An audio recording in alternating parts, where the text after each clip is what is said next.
আসসালামু আলাইকুম। সবাই কেমন আছেন? আমরাও আল্লাহর রহমতে ভালো আছি। আজকে ১০ রমজান, তাই আমরা ইফতারিতে কাচ্চি খাবো। এই কাচ্চির রেসিপিটি আপনাদের সাথে শেয়ার করছি। এখানে আমি কাচ্চির জন্য আলু সিদ্ধ করে নিয়েছি। আলু সিদ্ধ করার সময় একটু খাবারের রং দিয়ে দিয়েছি। এইখানে আমি রেডিমেড কাচ্চি মশলা দিয়ে গরু মাংসটা আমি ভিজিয়ে রেখেছি এবং সাথে টক দই আর গোলমরিচ দেওয়া হয়েছে। যেহেতু কাচ্চি মশলা আমাদের রেডিমেডই পাওয়া যায়, তাই ওই মশলার সাথে টক দই আর গোলমরিচ আমি দিয়ে নিয়েছি। এখানে আলু সিদ্ধ হয়ে যাওয়ার পরে আমি আলুটি ভেজে নিচ্ছি, কারণ ভেজে নিলে একটু মচমচে আর কাচ্চির জন্য পারফেক্ট হয়ে থাকে। অন্য একটি চুলায় গরম পানির মধ্যে আমরা এই চাল ছেড়ে দিব। চালের সাথে দিব কিছু জিরা, আস্ত জিরা, তেজপাতা, দারচিনি, এলাচি। এগুলো চালের সাথে দিয়ে দিয়েছি, কারণ আমরা মাংসের সাথে এগুলো দেওয়া হয়নি, তাই চালের সাথে দেওয়া হয়েছে। চাল যখন আমরা নামিয়ে নিব, ছেঁকে নিব, তখন এগুলো সাথেই রাখবো। আর এখানে একটা কাপের মধ্যে পানি দিয়েছি, তার সাথে দিয়েছি জাফরান। আপনারা সবাই জাফরান খেয়ে থাকেন দুধের সাথে, কিন্তু জাফরানের রঙটা খুব সুন্দর হয় কাচ্চিতে দিলে, তাই এখানে আমি আগে থেকে ভেজে রেখেছি। এখন ভেজে নিচ্ছি বেরেস্তা। কাচ্চির জন্য বেরেস্তা ভাজতেই হবে এবং গরু মাংস রান্না করার জন্য বেরেস্তা দিলে খুব মজা হয়। তাই এখানে আমি কাচ্চির জন্য আর আপনার যখন গরু মাংসটা রান্না করব, তখন পেঁয়াজ দেওয়ার জন্য ভেজে নিচ্ছি।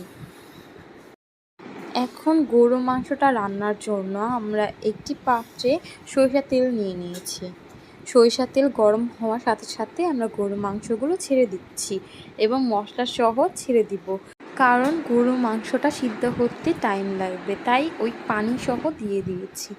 তো আমরা একটু পর ঢাকনা দিয়ে ঢেকে দিব, জানি গরু মাংসটা আপনার সিদ্ধ হয়ে যায়। কারণ কাচ্চির জন্য গরু মাংস একটু নরম না হলে কাচ্চিতে খেতে মজা লাগবে না। এবং মাংসতে ৪-৫টা কাঁচামরিচও দিয়ে দিলাম। তো একটু নাড়াচাড়া করার পরে এবার আমরা ঢেকে দিব। আমাদের গরু মাংস প্রায় হয়ে গিয়েছে, এখন আমরা নামিয়ে নিব এবং গরু মাংসগুলা 2টা পাত্রতে আলাদা করে নিব, কারণ কাচ্চি সাজাতে এটা খুব হেল্প করবে। 2টা পাত্রতে আলাদা করে নিচ্ছি, যেন ভাগে ভাগে ভাগে দিতে পারবো। তো দেখুন কি করছি এরপর স্টেপটা। প্রথমে নিচে যে মাংস থাকবে এটার উপরে আলু সিদ্ধ ভেজে নেওয়া, সেটা আমরা সাজিয়ে নিচ্ছি। তারপর আমাদের সিদ্ধ চাল, সেই সিদ্ধ চালগুলো ছেঁকে আমরা এখন এই আলুর উপরে এবং মাংসের উপরে একটা ফোল্ডিং করে দিয়ে দিচ্ছি। তারপর চালের উপর বেরেস্তা ছিটিয়ে দিব, যে বেরেস্তাগুলো ভেজেছিলাম ওইগুলা। এরপর দিয়ে নিব এখানে জাফরানের পানিটা, আমি এখানে দিয়ে নিচ্ছি। ভাগে ভাগে এই স্টেপগুলো দিতে হবে, আমি 3টা স্তর করছি। এরপর আবার গরু মাংস দিয়ে নিলাম, তার উপরে আলু, তারপর আবার চাল দিয়ে নিব।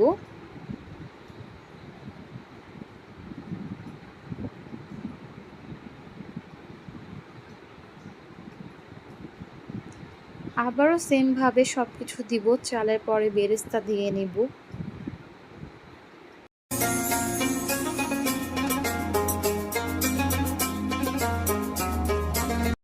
আবার জাফরানের পানিটা দিয়ে নিব, যেন হলুদ কালার চালটা আসে।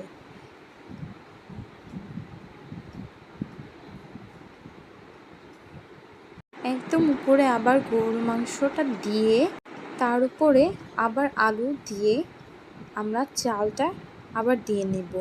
এটাই হচ্ছে আমাদের লাস্ট স্টেপ।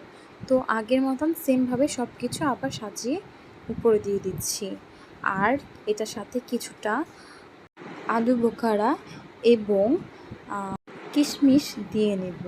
তারপর দিব আবার যে সিদ্ধ চালটা আছে সেটা আবার দিয়ে দিব। তার উপরে আম্মুর বানানো হাতে ঘি দিয়ে নেব। ঘিটা আমরা নিচে 2টা ভাগে দিয়ে নিই, কারণ বেশি ঘি দিলে কাচ্চির ঘ্রাণটা আসবে না, তাই একদম উপরে একটু ঘি দিয়ে নিয়েছি। তারপরে বাকি যে বেরেস্তাগুলো আছে সব দিয়ে নেব। তারপর উপরে আবারও সাজানোর জন্য আলু বখরা কিশমিশ দিয়ে নিচ্ছি।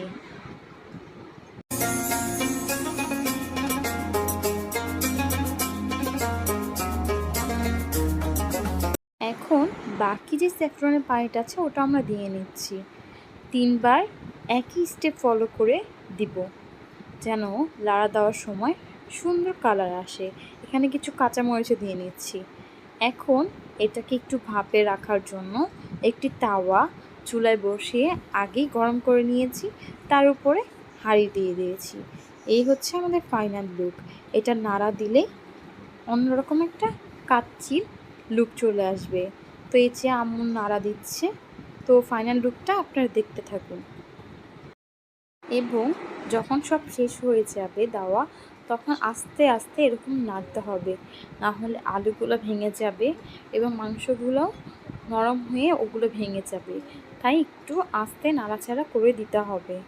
এই তো আম্মু নাড়াচাড়া করে দিচ্ছে। দেখুন কি সুন্দর চালের কালার, কিছুটা হলুদ হয়েছে, কিছুটা আপনার মাংসের যে ঝোলের কালারটা হয়েছে, আর কিছুটা সাদা। এইটাই কাচ্চি স্পেশালিটি। তো ঘরেই বানিয়ে ফেললাম কাচ্চি। আজকে রমজান, 10 রমজান, তাই আমরা কাচ্চি দিয়ে ইফতারি করি। এখানে আমার খালাতো ভাই গ্রাম থেকে ফোন দিয়েছে, ওকেও দেখাচ্ছি যে আম্মু কাচ্চি রান্না করেছে, ও দেখতেছে ভিডিও কলের মাধ্যমে। তো আজকে এখানেই আমাদের এই ব্লগটি এবং রেসিপিটি যদি আপনাদের ভালো লেগে থাকে, তাহলে অবশ্যই লাইক, কমেন্ট, শেয়ার করবেন এবং সাবস্ক্রাইব করে আমাদের পাশে থাকবেন। নতুন ভিডিও দেখার জন্য আমন্ত্রণ রইল।